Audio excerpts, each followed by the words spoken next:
there's a life I could have known, one beyond my wildest dreams. Maybe that road could have carried me to streets of gold.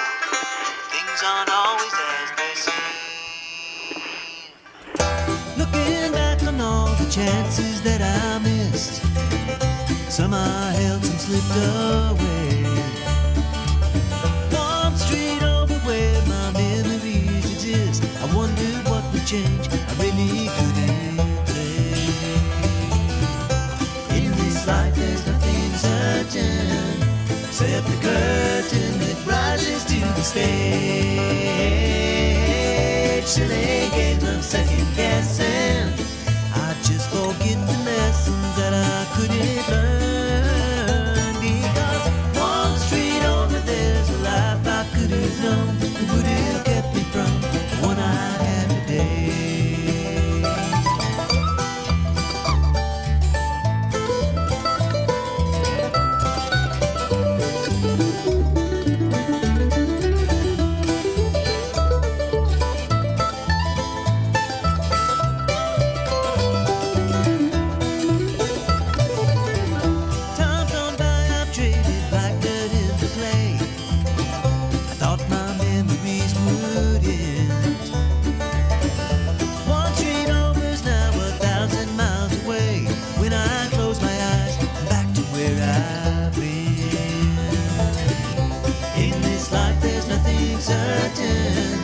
Except the curtain that rises to the stage.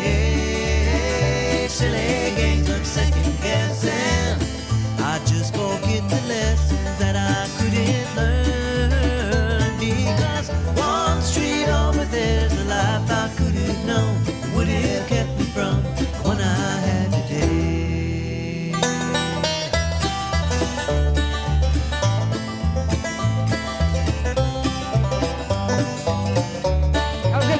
Good morning. Let's just turn these microphones on and say, hey, what is up, Robertson County? This is 1100 WSGR. I'm Utah Laverne, and this is One Street Over. And we're ready to just jump on into that space between Thanksgiving and Christmas, which just seems to tumble, so fast, so fast. And I'm just like that broken road. Thinking about being ready for Christmas. I'm going to walk in the pool today, and my son's going to be like, Miss Video, can we decorate the tree? Can we decorate the tree? I'm the one that, I let him put the tree up, and I want to put decorations on. I told him, I said, I can bring decorations from home. Let's see how many of them do. But I might have a few lights in the car, but we will see. Oh my goodness, there's so much to do at school between now and Christmas. And in the house, listening to me rant, swearing he's not going to ramble today because he brought an agenda, he says. Senator Kerry Roberts, welcome, sir. Did you have a great Thanksgiving? I did. It was, had all the kids home. And unlike you, we were talking about this before we went on air, and you went to your family's Kentucky, but we stayed at home, and all the kids came home from college. Very nice. My daughter got engaged. And, congratulations. So I got a wedding to plan this summer. There you go. So lots of exciting stuff going on. Very cool. It's nice to have everybody there. It's kind of low-key. I gotta have hernia surgery. I managed to sprout a hernia. So I was trying to take it easy, and you just gotta wait until they can get you in. Yeah, I know. Isn't it crazy?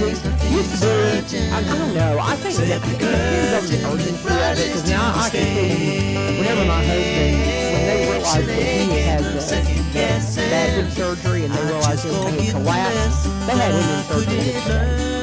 Literally, because he was an emergency. So, I mean, they get it done. But if you can wait, you can wait in line, it takes a minute. This one's not, whatever I'll say it this way, it's not popped out. That's probably not a medical term. It's not a medical Too much. Too Yeah, here we are. We're 2 minutes in. We've already done too much. Don't ask me. He said he wasn't going to talk about. Don't ask me to help you move anything, okay? So moving is off the table. I love you, brother. We're friends, can you tell? He's responsible for me being behind the microphone. And so, but before you say that, I'll just say, look, here's the thing about some of your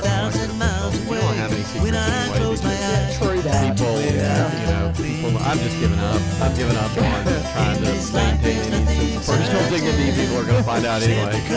So someday, yeah, someday, but not today. I'm going to tell you about my first colonoscopy with someone who nobody knows who their state senator is, but this lady made the biggest deal. She just, it was embarrassing. Well, same thing happens when you turn over. Yeah, you've got a greater sense of security than I've ever had. Still, to this day, when my grandson was born, I went to the hospital. All I wanted to do was see my grandson, and it was like, and I just crack up. People who are actually notable, I think about people who I've known in broadcasting. I know Glenn Beck. I can't imagine what his life is going to be like. I mean, I got an essence of it when I was working for him for a little while. But I can't imagine what true celebrities look like. Because, I mean, and it's fun. A big radio station, and you did it for a long time, and everybody knows your voice. I hate to say it, but at this point, over a certain age, right? Well, this is true. Yeah, my students have no clue. My students are like, we don't care, Miss Video. They don't. 10 years ago, you could be in Target, and you could be talking on your phone, and somebody would know exactly. And it's just funny. But now the point being, though, it becomes very embarrassing when you're having medical procedures done. Yeah. And that's happened on multiple occasions. And two, I was very flattered that people still know the Corbin Creek name. Greenhouse And Gifts in and the Gardening hospital and Center, stuff, one of my it favorite made me places to proud, but visit. I just was Absolutely some love going out grandson. and talking to Nobody Miss Amy cares about all the things that I need to who their learn state- about gardening, people what's don't know who perfect their for my state yard, senator and is, and they also don't to find out care. all I need to know about And the moment CBD that products. you Because if let you've been it listening very go long, to you your know head, the that biblical I rely proverb on of CBD to pride help me go with my before fall arthritis. is I've got a lot of going to friends that use it for hit you sleep and- aid.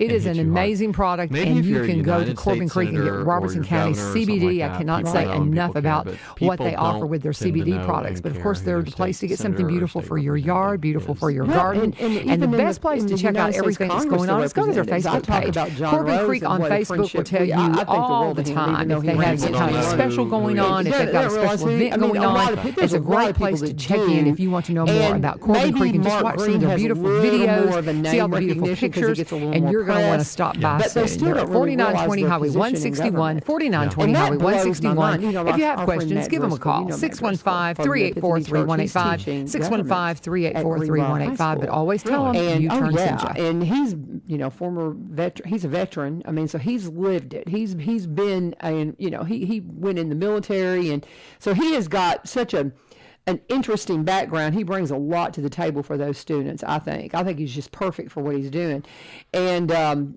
he goes, Laverne, the things that I'm trying to teach these. And the sad thing is, these students, they might not have an interest so much in it. Well, their parents don't either, and they'll go to the voting booth and they'll go to start voting, and they have no idea, and who's running for what, and they just like, well, that name sounds familiar. That's why the incumbents always win re-election. I it's believe incredible. That, I believe that signs are effective, and there's some political consultants that don't want you to do signs. They say they're not effective, but I think they are. And I've laughed. I've said, I was not political when we lived in Brentwood before we moved here, and I kind of joked around. I would say, Election day looked like this. Okay, where do we go vote? Yeah. Who are we voting for? Yeah. Wait, that's not the one that did such and such, was it? That's not the one that got, caught for embezzlement, was it? Yeah. And, that we're kind of going through the list to make sure we know who's who. Why? Because people, even then, people tune it out. They don't want to listen to people talk bad about other people, and it's very instructive. And that's the first thing I have on my list is the common question for me is what happened with the election. Yes, it was not what we expected, so we'll talk about that. But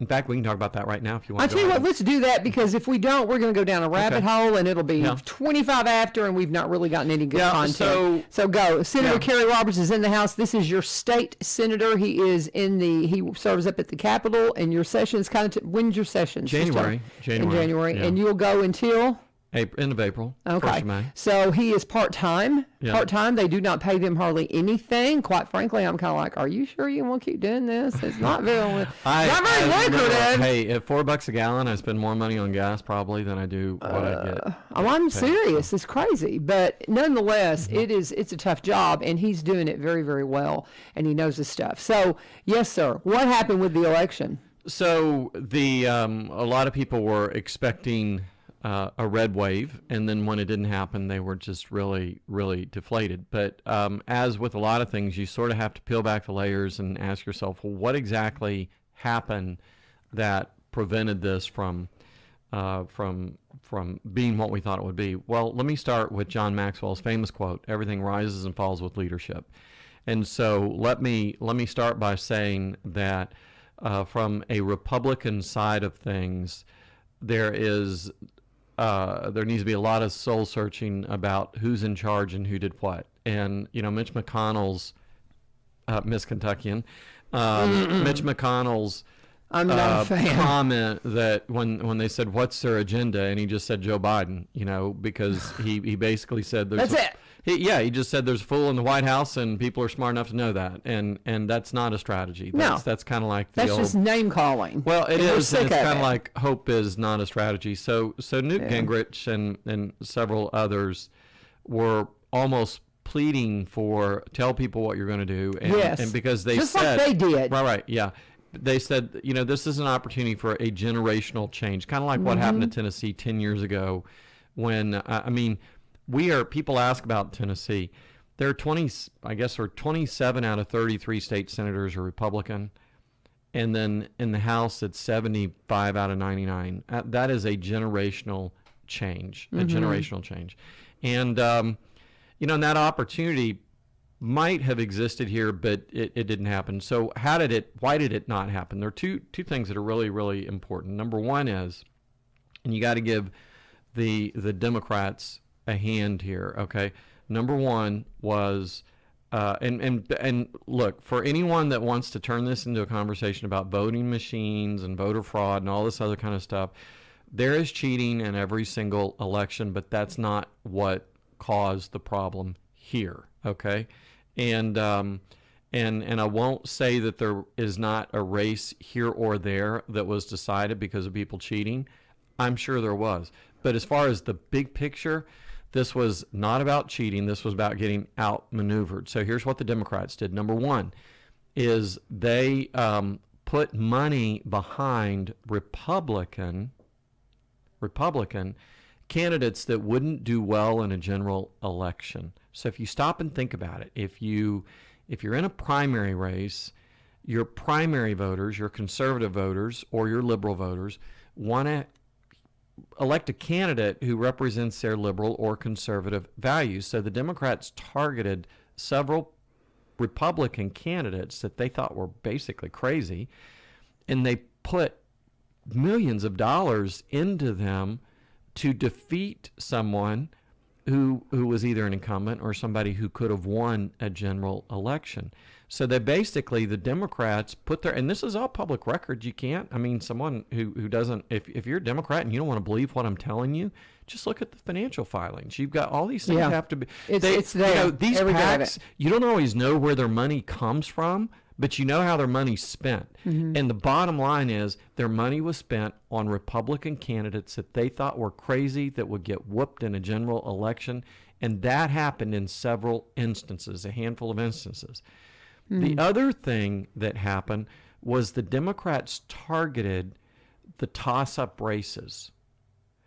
And their get out the vote strategy was textbook. They did a fabulous job of getting out the vote in these toss-up races, so they either didn't lose the ones that they were trying to hang on to that were really, really close, or they were able to take one away where it was really close.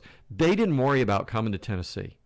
They didn't get, because they know they can't. They didn't get, despite how vulnerable Andy Ogles was by failing to report his campaign finances and whatever his issue was with property taxes and everything else. They didn't put literally one penny into Heidi Campbell because they thought that's throwing good money away. She's not going to win. She's not going to win. And she was probably a better candidate than, in many respects, than appealing to her base than Andy Ogle was appealing to his base. But yet, he won rather handily. They didn't play in that race.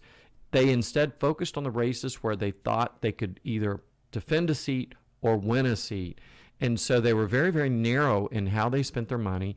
And so what happened is, here we are, we've got what, 222 or whatever the number is to whatever. Okay, so we have the same majority that they had previously, and yet all the Republicans are upset because it wasn't a number in the 230s or 240s. So in other words, the bottom line is, because we didn't get 10 more out of, the whole Congress, people are saying it's failure. And you better believe the media is going to push the failure narrative, because the media, look, it's just like Elon Musk taking over Twitter, right? Here's your rabbit hole.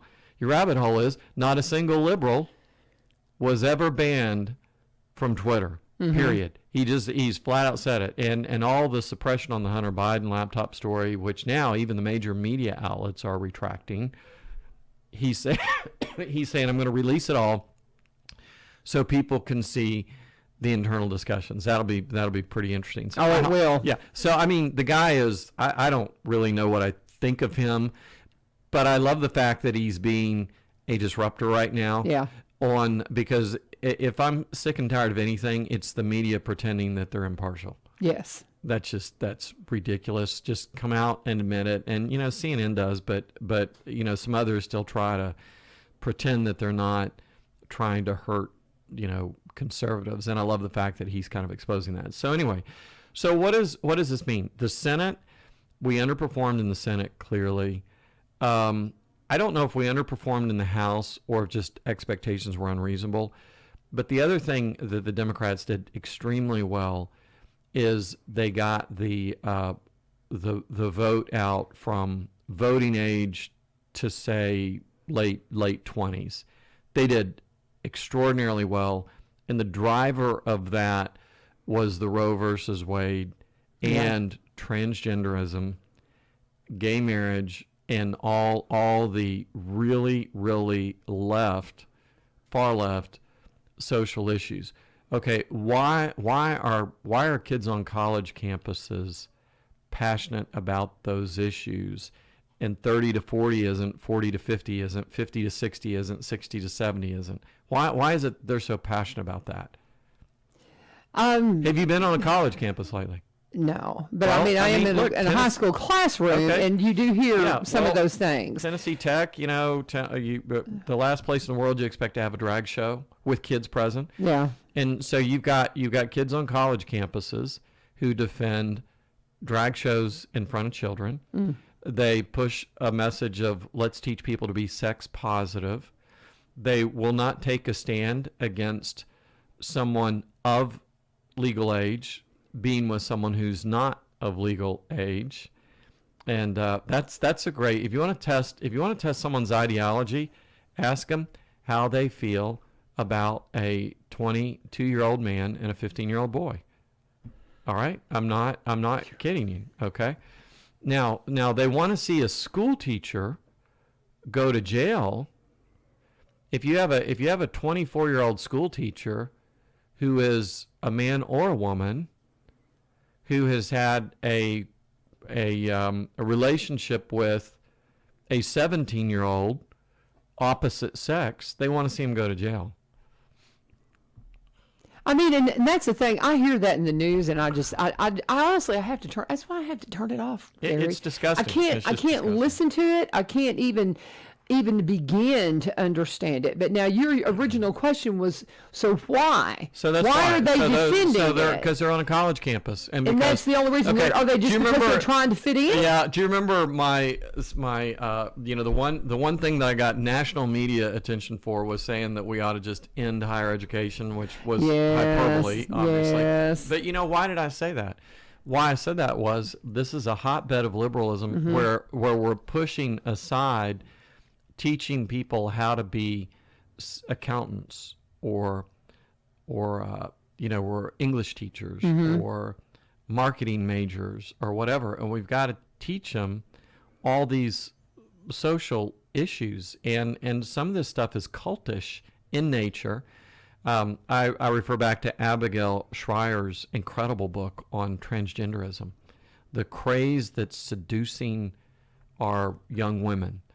She nailed it. She nailed it. And this stuff's being driven in higher education. And the problem is the powers that be are either complicit or they're afraid and they won't take control of it. Okay, at Tennessee Tech, they responded quickly to the fact there was a drag queen show with sexually explicit activity in front of children. The president of the university came out and condemned it. Do you know what his reward was? Mm-mm. The faculty senate got together and censured him. He should have fired every one of them. Oh, yeah. You know, and now, of course, like it's easy for me to sit here and say, right. And you know what would have happened if he had fired every one of them? Then Tennessee Tech would have ground to a halt as all of these, you know. Oh, across the country. Can you imagine? Yeah. Can you imagine they would have just storm? gone, yeah. And you know what? And the media, of course, would not side with morality and decency. Mm-mm. They would try to make this about someone's being oppressed because of their First Amendment right being suppressed to express themselves. And they'll leave out the in front of children and grinding on a stripper pole and all the, you know, I'm just. No, I'm with you. If an adult man has to put on fishnet stockings and dance in front of a child, why is it that no one in the media can look at that and say, that person's got some issues? Oh, yeah. You know what the kind, loving thing to do is? It's not to get more children and put more children in front of them. It's to make it possible for that person to get some help and explore what they're doing, if they feel the need to do it in front of children. Now, if they feel the need to do it in front of 63-year-old men, more power to them. It's free country, and But if you feel the need to do it in front of children, there's something wrong. There's something wrong. Absolutely. So this election where the Democrats really succeeded. Mm-hmm. Was that 20-something who defends the right of adult men to dress up in fishnet stockings and dance in front of children? Where did those 20-somethings get those notions? Laverne, that's your taxpayer dollars at work on a campus of higher education. Mm-hmm. And if we look at the strife in society today, if we look at the battle of left versus right, which is just simply magnifying every single day, most of the drivers of far left ideology are from far left professors at far left universities. You don't go to TCAT in Dixon, Tennessee, and have the students there that are studying to be, a surgical tech or mechatronics technician or something like that, defend that stuff. Well, and as I'm listening to this, I've got, I have a liberal that I love dearly who is my son. And I don't know, we don't discuss politics in any way, shape, form, or fashion because we know we're on the opposite side of the spectrum. And I'm not sure that I don't know that he voted. I don't know because I know he, from a spiritual standpoint, has to have problems with the Democrat Party. Mm-hmm. So, and I know a lot of very liberally minded people his age, because he's 32 and 31. How old is he? But he was one of the twins. And I know several in his age range and then younger that they're on the liberal side of things. And they would say, well, you're being sensational when you use that as an example. The example of, but I'm just saying, this is what they'll say. No, I would just you know what I'm saying? Yeah. And they're saying we're there for understanding and love, and we want to help them. And that's where they come from. Let me tell you something. It's not, how helpful is it? Look, how helpful is it if a young girl thinks I'm a boy, mm-hmm. do you really think the most helpful answer to that dilemma is to rush someone to a doctor and give them puberty blockers, or if they're 16-year-old, start operating on them. Mm-hmm. You didn't you like miss a step in there? And isn't that let them grow up? Let them grow up. Let them Yep. have counseling. Let them Yep. see if they isn't it far more effective to try to align your view of your body mentally Mm-hmm. than it is to go under the knife and do things that you can't undo later. And see, here's the problem, Laverne, because I'm a Republican saying that. There is a Democrat somewhere that says, I reject that. I reject that. Yeah. Wait, what? You reject common sense? Well, no, they don't say it that way. Mm-hmm. They reject it because I am a Republican and I said it. And to be fair, there are Republicans that say the same things when a Democrat says something. Right. They reject it because of who it is, not because of what they said. Yeah. Well, you know what we've done? We've completely fallen prey to the same problem that Martin Luther King Jr. tried to address, and that is, you know what? We judge people by the content of their character. If you reject my words because I am a Republican, that means you didn't listen to my words. If I reject your words because you're a Democrat, that means I didn't listen to your words. Stephen Covey famously said, seek first to understand, then to be understood. Many of these issues, we could probably find a path forward. Mm-hmm. But there are some issues that are absolute. And it's these absolute issues that we've reached a fork in the road, and some people have gone down one fork, some people have gone down another. But the problem is aided and abetted by the media that doesn't tell a full story. And to your point about your son, there's so many instances where if you were to ask somebody, tell me what you believe and why you believe it, you get a nonsensical answer, and you just sit here and think, where did you learn that? Who Mm-hmm. told you that? That's not true. That's not true. All these people that hate America, Oh, I know. oh my goodness, what country do you love? Mm-hmm. Who did it right? Yeah. Who did it right? Yeah, ain't that the truth? Yeah. I'm And with the you. fact And- that this was a bunch of white middle-aged men sitting around a table coming up with a constitution, you're willing to, you want to burn that document because you say, blacks weren't represented or women weren't. Let me tell you something. Every one of those men that sat around that table and signed that, who were married, I'm willing to bet a good portion of them were heavily influenced by their wife. To say that women were not present at that table, I don't know how your marriage works, but I know exactly how my marriage works. The wisest words that I get from anyone are from my wife. Mm-hmm. And a lot of these decisions that I have to make, you know what I do? I ask her opinion. You bet. You talk I it ask her out. opinion. Absolutely. Yeah, and so I may cast a vote, and someone says, "Well, you're a middle-aged white man casting a vote," as if I wasn't heavily influenced. I mean, by my wife or by other women who came and talked to me.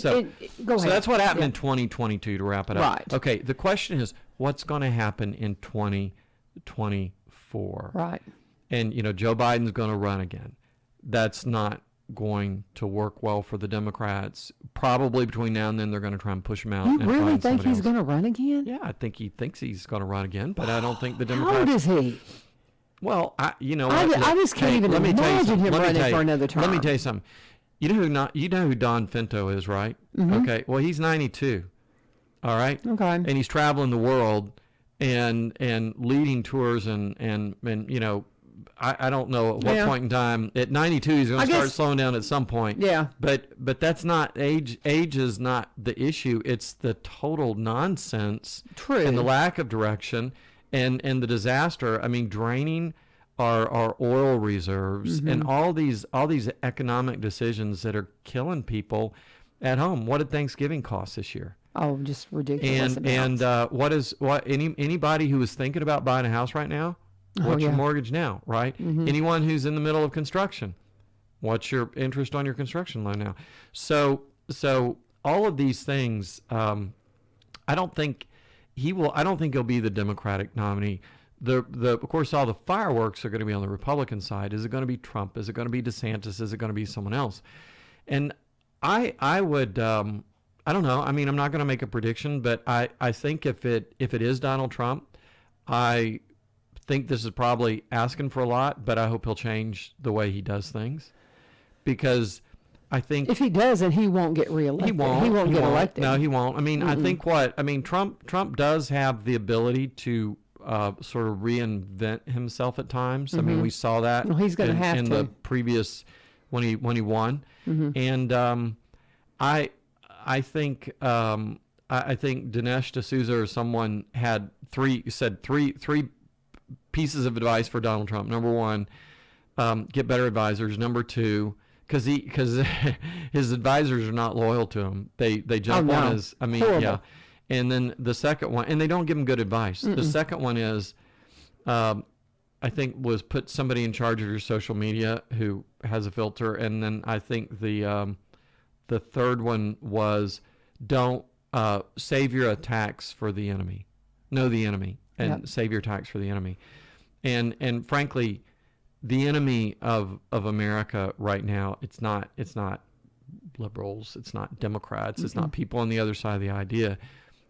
The enemy are destructive ideas that threaten the ability of a nation, of a group of people to self-govern. And all this stupid stuff, you got a lot of people stuck on stupid when it comes to the word fascism and the death of democracy and all this other kind of stuff. You got people just parroting. Alyssa Milano, God, what did she do that made her famous? So she gets rid of her Tesla and she gets a Volkswagen because she's so woke that, anything in the background that would reflect a racist, misogynist, whatever attitude. And who started Volkswagen? Yeah, the Germans. Yeah, and specifically during World War II. Yeah, so during Nazi reign. So she's gonna take the Hitler car over the Musk car, and I just think, are you? Know your history. Did you even think know your history this before you tweeted? I mean, well, she could be one of those who just think, well, it wasn't what you think. The World War II wasn't what you think it was. Seriously, there's so many people that don't even. We could go down a real rabbit hole here. People who don't believe that what happened with Hitler and the Nazis and the concentration camps really happened. So and it's just it's ridiculous. So to wrap up 2024, here's my prediction. Okay, if the Republicans don't big tent it like Reagan did, okay, and if the Republicans don't learn how to put a smile on their face, and if they don't learn how to deal with conflict with a bit of humor, if they don't listen, if they don't try to hear the fact that there are things that 50% of the people in this country just hold deeply and dearly, then they're going to lose again. And the Republicans don't just need to be thinking about 2024. They need to be thinking about the next generation, and they really need to be thinking about all of the wars that are taking place on institution, whether it's energy, whether it's elected representation, whether it's morality, whether it's decency, all the things that have been characteristic of America in a positive way. They need to get a hold of. For example, here we are. You can't like energy is a great example. There are people who are willing to completely abandon America's energy infrastructure because they're all caught up on global warming, climate change, and they won't let go of it, right? Okay, well, they're not going to let go of it. So the question is, and this is a classic thing in politics that's kind of lost, but it's also a classic thing in marketing, okay? Can I sell you a car that has something of perceived value that cost me $1 that you're willing to pay $100 more for? Think about cars, okay? So I walked in, there's a Tahoe, right? So a Tahoe, if it's a Cadillac, is called a what? It's called an Escalade. An Escalade, right? Okay. Right, okay. So the question is, what's the difference in the price of a Tahoe and an Escalade? Well, I have a friend that just bought an Escalade for $115,000. Okay? Top of the line, had everything. God bless him. Okay. Now that one that's sitting out there, I don't have any idea what it costs, but it didn't cost $115,000. So let's say for argument's sake, it's $50,000 less. Okay, here's the question.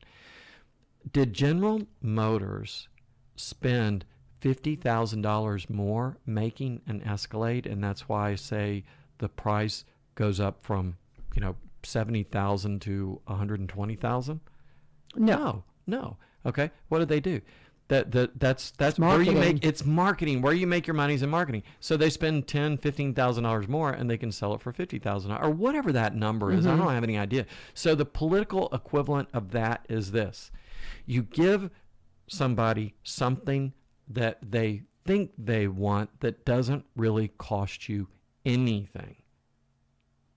Now, it's going to take a smarter person than me to figure out what that is. But if you're trying to deal with all this stuff on climate,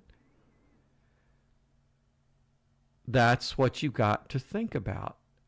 Because there might be a bunch of Republicans that sit around and say, you know what, this stuff is nonsense because it's just the cyclical nature of nature. And there's not anything here. And we've already done a lot of the things that we know we need to do. We tried to stop polluting. We tried to stop belching all this stuff out in the air. We went to low sulfur on diesel.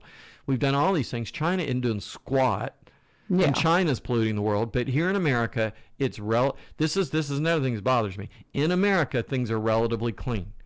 Okay, but we ought not to be giving money to other nations because they are dirty. Right? Let them deal with it. Anyway, so the question is can you come up with something? These people aren't going to shut up about it. Can you give them something that makes them happy, or not? It doesn't make them happy. It just sidelines them, and it doesn't really cost you anything. Well, that's what people that's what Ronald Reagan did. He figured out how to do stuff like that, and that's why so many people voted for him, and he won in a landslide because did he abandon his principles? No, he just figured out what's important, what's not important, and what do I do, and stop dropping bombs everywhere. And when you want to drop a bomb, you do it with humor. Well, I won't hold my opponent's youth against lack of age against them, or whatever it was he said. Yeah. But talking with Senator Kerry Roberts about the elections and all the things coming up, and we'll just see. He's coming in once a month. He's coming in on the fourth Monday, so we can look forward to getting updates from him on fourth Mondays, and we appreciate that because it's some insight that we don't have otherwise. But I tell you, we're going to pause and get one of our breaks out of the way. We're going to talk about my friends, Corbin Creek Greenhouse Gifts and Gardening Center. I got to go see them because I'm just about the same out of CBD oil, and that just can't happen. I've got to go and restock because I use that to help me with my arthritis. I can tell a difference when I'm not using it. It's bottom line. If you want to see if it will help you, if you've got some inflammation issues and you want to see if it will assist you in maybe, living better, I'd be surprised if it didn't. Why don't you go and check it out, because this is local CBD that's produced from the plants that her brother Bill grows, and it's everything that they have there is produced from those plants. Now, the salves and things like that they actually make in the house. They actually send out the oil to be made at a local lab. I think it's up in Joelton, but it's all bottom line produced from plants grown right here in Robertson County. You cannot get any closer to the source, guys. So that's what they do throughout the winter. They're also doing some Christmas decorating. Good luck getting on their list. They stay pretty booked up on that. And, they're always thinking ahead to what's going to be happening, because it won't be long. As quickly as we'll get between Thanksgiving and Christmas, we'll be into the new year, and then we'll start sliding into what's going to happen in the spring. And when you're a gardener, I know I was looking, Mr. Tim Henson was plowing his garden just the other day, maybe last week. It's good to get those kinds of things done in the fall, so maybe you can get in some of the winter vegetables and things, that type of thing. So gardening is something you don't need to set aside just because it's cool. You need to do prep things now so you can be ready when the things start springing and growing and budding once again. And again, it'll be in a minute. Time goes so fast. But if you want to go by and talk to them about all the things they have going on, they're open Monday through Saturday now from 10 to 4. Sunday they're open from 1 to 4, and just stay up to date with their hours, and as they adjust them, they might drop off of the Sunday schedule when it gets super cold, but you can check them out on Facebook at Corbin Creek Greenhouse and Gifts, and that's the best way to stay up to date on everything that's going on with them. And when you can contact them, please always talk to them and let them know that you're hearing about them on One Street Over, and let them know that I sent you. We've got Senator Kerry Roberts in the house, and he is here with us talking about all things Tennessee and federal, and we talked about the federal elections. Now, what's going on here in Tennessee, say you? You got a stack of stuff here. Where we're going next? I do. So, very briefly, I think last time we talked a little bit about, you've mentioned already that technically we're part-time. Mm-hmm. And that's true, and I'm going to talk about that in a minute, although the role that I play is a year-round role. True, because you're chairman of some. And I don't get paid anymore, but we're going to talk about that in a minute. But I also have another job that a lot of people don't know about, and I've kind of alluded to it. But I thought as I was picking up this stuff to bring in, my one stack of stuff, and I realized those listening on the radio can't see this, I picked up another stack of stuff. So what I do in my real job, so to speak, is I got back into teaching. I'll hold it up for those who are on social media. In 2019, and I taught for 6 years at Lipscomb University back years ago, taught accounting. And so I started teaching continuing professional education to CPAs. And the reason I brought these is look at the title of this. This is so cool. Fraud and Abuse in Not-for-Profit Entities and Governments. Stealing from Everyone is the name of this course. This is an 8-hour class that I teach. Mm-hmm. And I don't know who I am teaching this to. How funny. You don't know who's next? I don't. I would have to look on my calendar, but so I go do some of these in person, and some of these I do online. Mm-hmm. And this particular one is one that I'm going to be doing online, and I think I'm looking to see here. Surgeon, is this your company? Did you start Surgeon? That's who I work for. Okay. So I'm teaching this to the Pennsylvania Society of CPAs. Okay, so that's going to be virtual. This course, these are all next week's classes. The latest developments in government and nonprofit accounting and auditing. I'm teaching this to the Oklahoma Society of CPAs.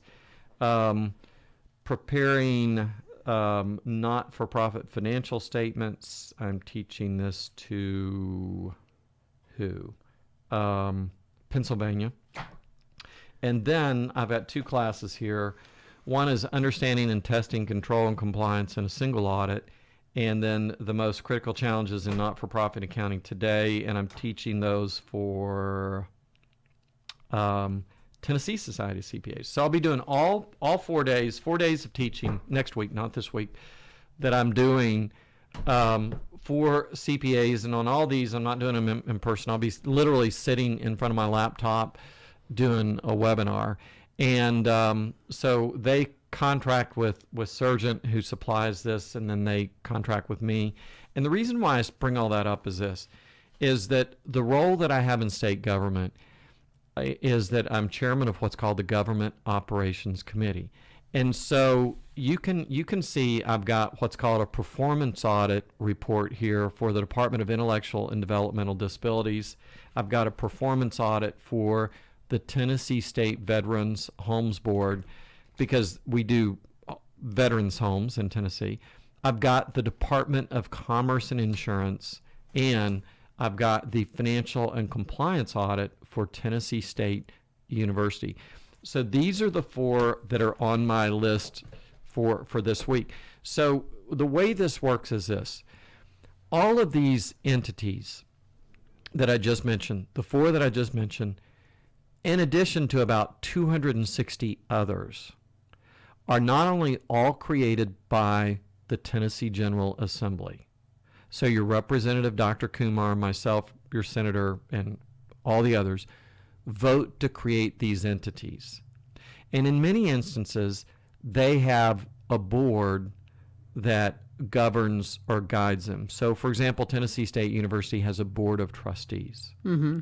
But they've also got a government board, and that's the Government Operations Committee that I chair. So, in effect, not only am I wearing your hat as state senator, and I've got 200-some thousand, constituents to respond to, but also, in effect, I'm basically the chairman of the board of these 260 entities that comprise Tennessee state government.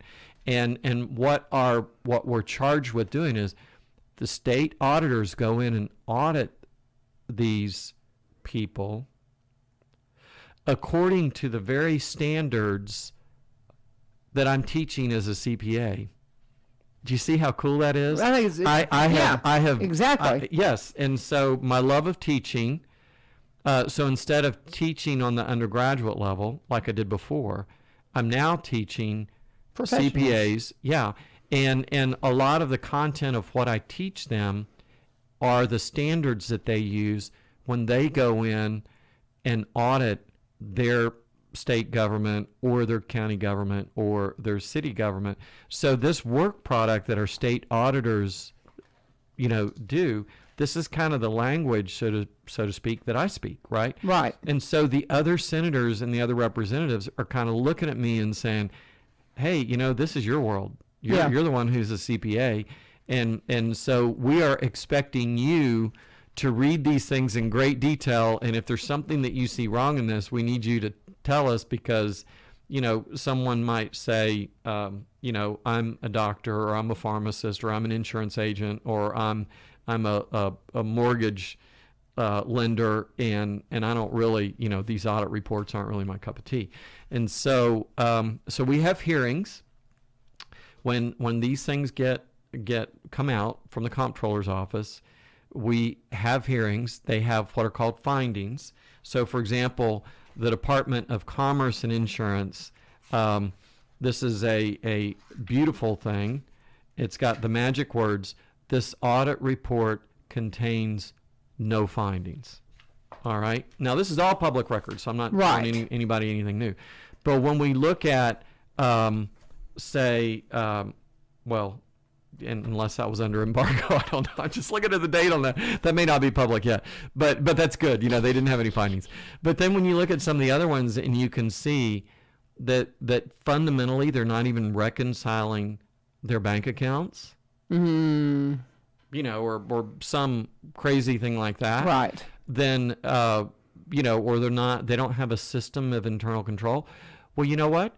Guess whose money they're operating on? Mm-hmm. That's your money. That's my money. That's taxpayer dollars. And so all of these things, not only do they have to be audited, but I'll go one step further. They not only have to be audited according to generally accepted auditing standards, but because they are a government entity, there's an extra set of standards that sit on top of all. So if you owned a private business and you had it audited, there's an extra set of standards that they have to abide by, the auditors, because it's public money and because we take very seriously whether it's a not-for-profit, you're using other people's money, or whether it's government, you're using other people's money. We hold you to higher standards. Mm-hmm. And so this is why I work year-round. I was on the phone with somebody the other day, and she said, I don't feel like I've seen you in forever. And I said, well, part of that's COVID, part of that's the brain hemorrhage, which we had that discussion before. But I said, part of it is the role I'm in, because we meet every month. These reports come out every month. And then, as you can imagine, when someone gets a bad report, I've got the commissioner, the president, of the school, or whatever the case might be. They're all calling to get their side of the story in, right? Before we have a hearing, and they want to explain things, right? They want to explain here's what happened. Yeah, here's what really happened. Yeah. Here's why we had a bad finding, and then likewise when we have things like I mentioned Tennessee Tech earlier with the drag queen thing. The moment that came out, they were on the phone. I got a call from one of the cabinet members, the president's cabinet member, and just said, hey, we are on this, and let me tell you where we are on this. And why would they do that? Well, Tennessee Tech has their board of trustees, but we're their government board. Same with UT. Something goes on at UT. Randy Boyd or one of the government team, they're calling immediately and saying, hey, here's what's going on. Regardless of what you read in the media, here's what's really going on, and here's what we're doing about it. And so we get to, I get a lot of phone calls, not just from the 200,000 people that I represent, but then I've got 200 some entities that in any given year, the average lifespan, they're all on a finite lifespan, like 4 years. And at the end of 4 years, they have to come back and say, we'd like another 4 years, please. And so if the average lifespan is 4 years, then you can imagine at any given time, I've got, 60, 70 that are active in this particular year, and we're dealing with the issues. So it's a lot of it's a lot. It's a lot of work. Yeah. But I also want to tell you, it's very, very gratifying work, because this is where the rubber meets the road. Right. If someone is having a problem, for example, with the Department of Education or Department of Transportation, Department of Health, TennCare, then we get that information. We sort of get an under the hood look of what kind of problems. I mean, it's like Bill Haslam would famously say, the state government is really in the customer service business. We're here to serve our constituents. We're here to serve the people who live in the state of Tennessee. And when you hear from those people who say, well, TennCare is not working the way it's supposed to, the Department of Education isn't working the way it's supposed to, here's the problem that we're having, it's very helpful then when their time comes up and you're able to sit down and say, well, I hear what you're saying about what you're doing, but I'm hearing from my constituents and they're telling me a different story. What's going on? That's incredibly good insight. It's our nature when we get our audit report, and is not very flattering. It's our it's the nature of people to want to spin it in the best possible light, right? Nobody ever walks in and says, that was a terrible audit and we are awful and we are offering our resignation, to put somebody else in charge. And so it's so helpful to hear that from constituents. It does make it hard because I don't get any more staff because of I do have one more analyst, but we've said this before.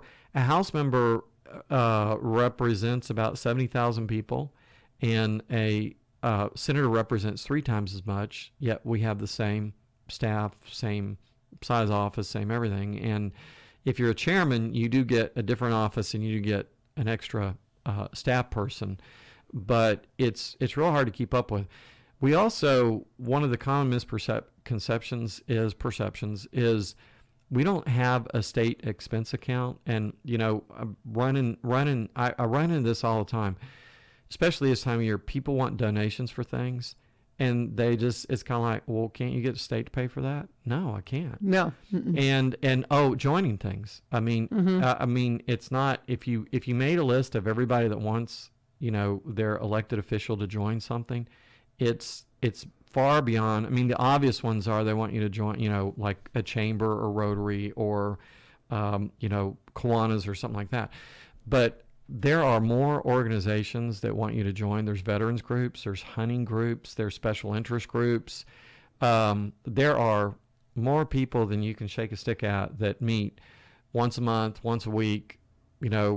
Tennessee Firearms Association, you've got NRA, you've got all of these local things that are not statewide or national in nature.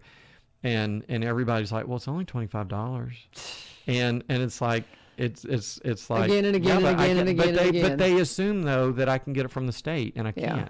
I can either pay for it out of my own pocket, or I can pay for it out of campaign funds potentially. But if I pay for it out of campaign funds, what do I have to do? Yeah. I've got to go ask somebody else for it, right? And it has to be all documented and everything. So that's one thing I learned. I'm getting it's a lot. Well, I'm getting a reputation for not being a joiner, and I understand that, and I'm sorry. And I've gone to several organizations and I've said, why don't you make an exemption for someone who has a multi? There are only 4 people who would meet this: your governor, multi-county or multi-jurisdictional, your governor, United States senator, your United States congressman, and your state senator.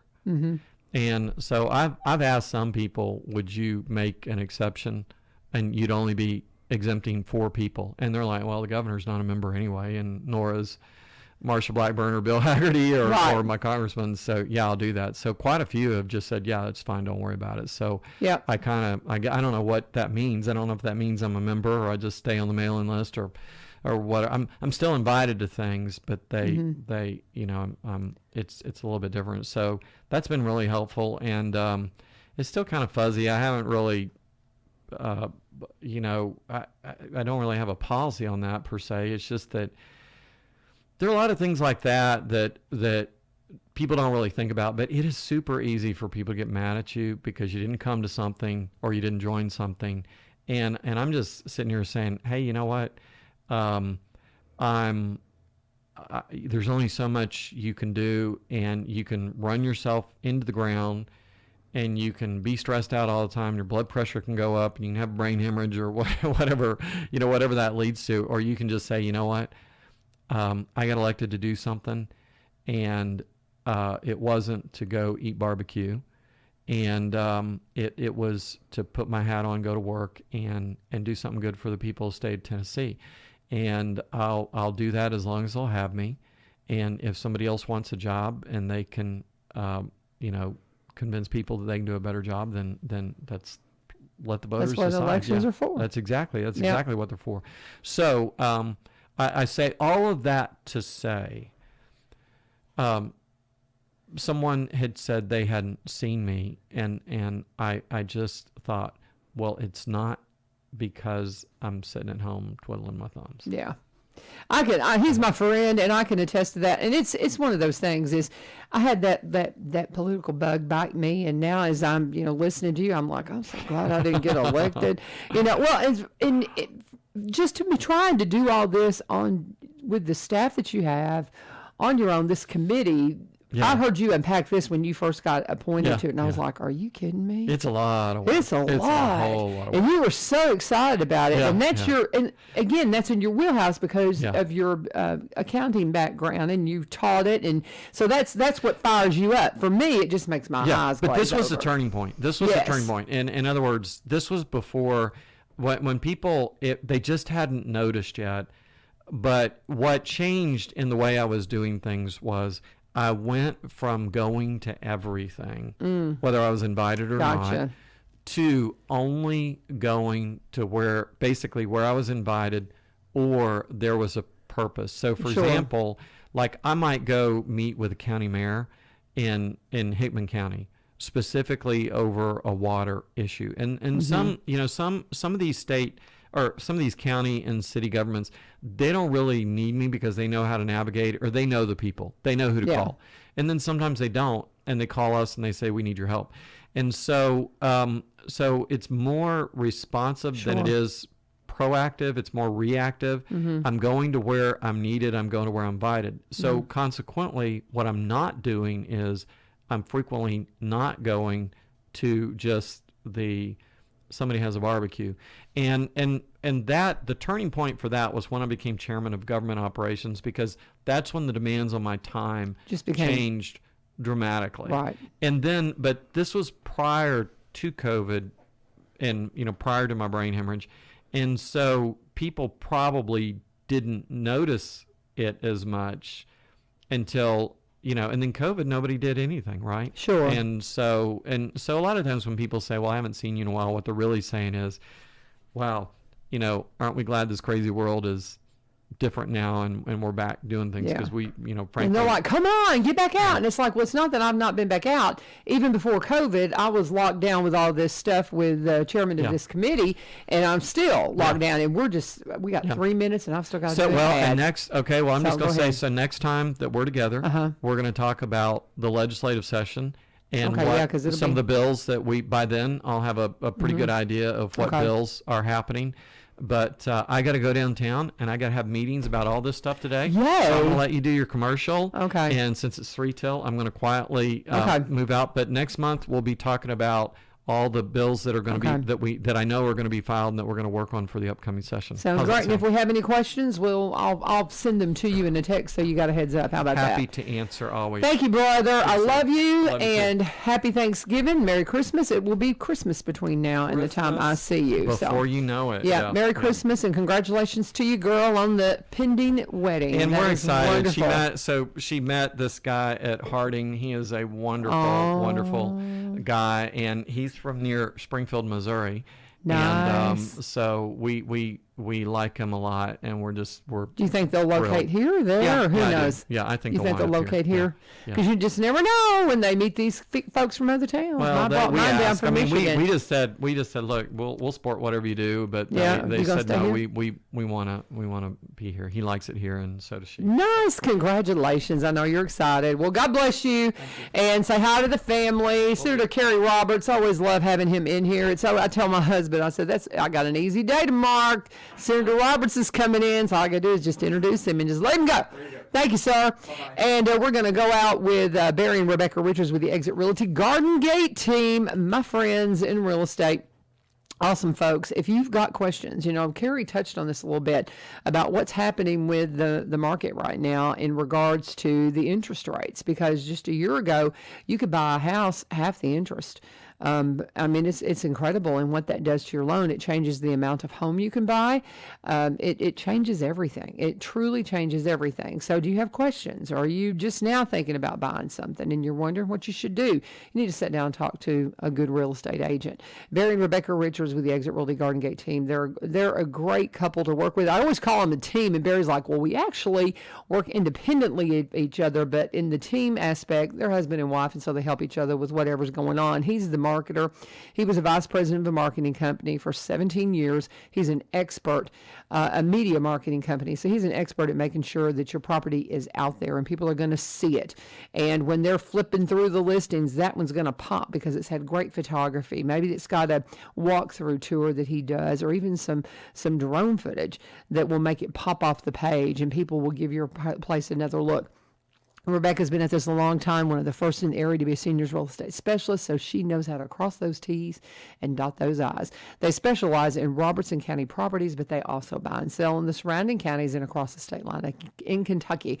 If you want to contact them, go to sellwithbecky.com, sellwithbecky.com, or buy, B-U-Y, robertsoncounty.com, or just, give them a call at 615-504-7425, 615-504-7425, and please always tell them U-Turn sent you, and that's finishing it up for us. So have a wonderful day. Tomorrow we're going to hear from Asa Meyer. She's going to be back in the house. Maybe Lacey View. I haven't talked to her and confirmed that late. We're going to try to get them both in studio tomorrow for One Street Over. This is 1100 WSGI. God bless.